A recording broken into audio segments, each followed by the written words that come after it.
इसलिए उस देह से तुलसी का स्पर्श हो रहा हो जब उसके प्राण निकले हो तो निश्चित है कि भगवत प्राप्ति हो जाएगी।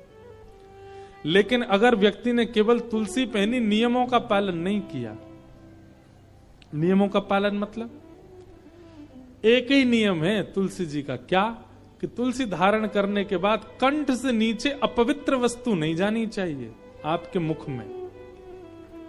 अगर आप अपवित्र मांस का भक्षण करते हैं, मदिरा का सेवन करते हैं, तंबाकू खाते हैं, धुआं उड़ाते हैं और तुलसी पहनते हैं,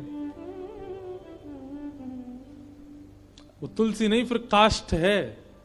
और मृत्यु के बाद में तुलसी का अपमान करने का दंड और मिलेगा।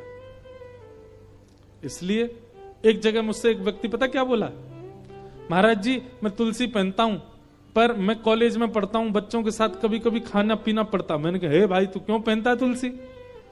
बोले नहीं जब खाने पीने जाते हैं तुलसी उतार देता हूं। मैंने कहा वाह, उससे क्या होता है? बोले कम से कम कंठ से तुलसी तो नहीं स्पर्श होती। मैंने कहा ये तो वही बात हो गई कि ब्याह में मंगलसूत्र पहना था बहू ने, लेकिन मंगलसूत्र उतारने से ब्याह थोड़ी टूट जाएगा, वो तब भी विवाहिता ही मानी जाएगी।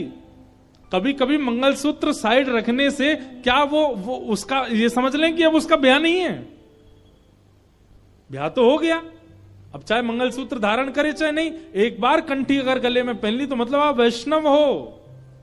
उसके बाद आपकी खान पान की शुद्धता अगर नहीं है, दंड तो मिलेगा।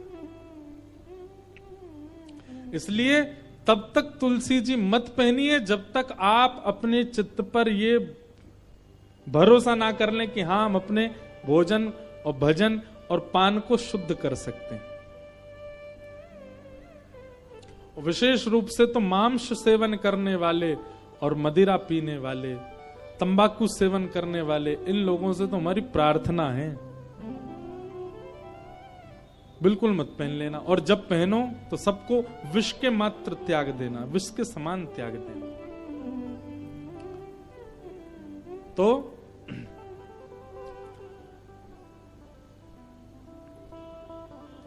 हम जीवन भर कुछ भी करें पर अंतिम क्षण में हमारे मुख से जो शब्द उच्चरित होता है, हमारे चित्त में जो होता है, हमारे मन में जो होता है, उसी से हमारी गति निश्चित होती है। इसलिए भैया हर दिन ठाकुर जी से एक प्रार्थना करो, क्या कि नाथ जब मेरे प्राण निकलने वाले हो ना, आप मुझको अभी बिल्कुल मत मिलना। मैं वृंदावन जाऊं मुझे मत दिखना, मैं हरिद्वार जाऊं मुझ पर कृपा मत करना, जीवन भर मेरा ऐसे ही चलने दो, कोई बात नहीं आप मत मिलना। पर नाथ जब मेरे प्राण निकल रहे हो ना, जब मेरी अंतिम श्वास चल रही हो, मुझे नहीं पता कहां निकलेंगे, कैसे निकलेंगे, कब निकलेंगे, आपको पता है। बस मेरी इतनी इच्छा मान लीजिए नाथ कि जब मेरे प्राण निकले ना तब आप मेरे सामने आ जाना। भगवान से और कुछ मत मांगो।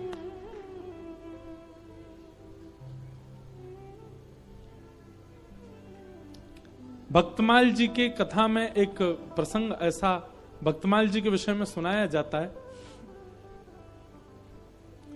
कि अगर अंतिम श्वास निकल रही हो और उस समय भागवत जी, रामचरितमानस या इस प्रकार के वैदिक ग्रंथ या भक्तमाल जी अगर हमारी छाती पर रखी हो, या इनका दर्शन हमको हो रहा हो, भागवत जी की पोथी रखी है, हम उसको देखते देखते प्राण त्याग दें, तो भी भगवत धाम की प्राप्ति। तो भक्तमाल जी के विषय में आता है कि एक सेठ जी ने क्या किया। अब भागवत जी आदि ग्रंथ ये तो बड़े पवित्र हैं, इनको हमेशा धारण करना उचित नहीं। उन्होंने क्या किया, भक्तमाल जी की छोटी छोटी लिपियों के छोटे छोटे ग्रंथ बनवाए और उन छोटे छोटे ग्रंथों को तुलसी जी में मढ़वा करके, तुलसी जी के अंदर पधरवा करके और गले में धारण कर लिया। अब बोले अब चाहे जब प्राण निकले भक्तमाल जी हृदय से लगी रहेंगी। और वही हुआ, जैसे ही उनके प्राण निकले तो भक्तमाल जी हृदय पर ही थी। जैसे ही प्राण निकलने लगे तो भक्तमाल जी में जितने भक्त हैं, प्रहलाद जी, ध्रुव जी, नारद जी, हितरवंश महाप्रभु, गोपाल भट्ट गोस्वामी, श्री स्वामी हरदास जी महाराज आदि आदि जितने भी भक्त हैं, वो सब भक्त प्रकट हो गए और प्रकट होकर के उस दिव्य चेतना को अपने साथ भगवत धाम को लेके चले गए। इसलिए हमारे वृंदावन में आप जाओगे तो आपको कई सारे संत दिखेंगे, मोटी मोटी तुलसी की माला, और यहाँ बीच में लिखा होगा सीताराम, राधे श्याम, बड़े बड़े, उनके भीतर भक्तमाल जी हैं, उनको सदा चित्त से लगा के रखते हैं। कब प्राण निकल जाए क्या पता। इसलिए भैया तुलसी जी धारण करो, तिलक धारण करो, पर उनके नियमानुसार धारण करो। और नियम एक ही है कि फिर शुद्ध रहो, पवित्र रहो, बस। तो अब कई लोग ये भी बोलते हैं कि महाराज जी कभी कभी हम अपवित्र स्थान पर जाते हैं, शौचाचार निवृत्त होने तब उतार दें। नहीं, वह एक शारीरिक क्रिया है, उसमें आपका कोई दोष नहीं है।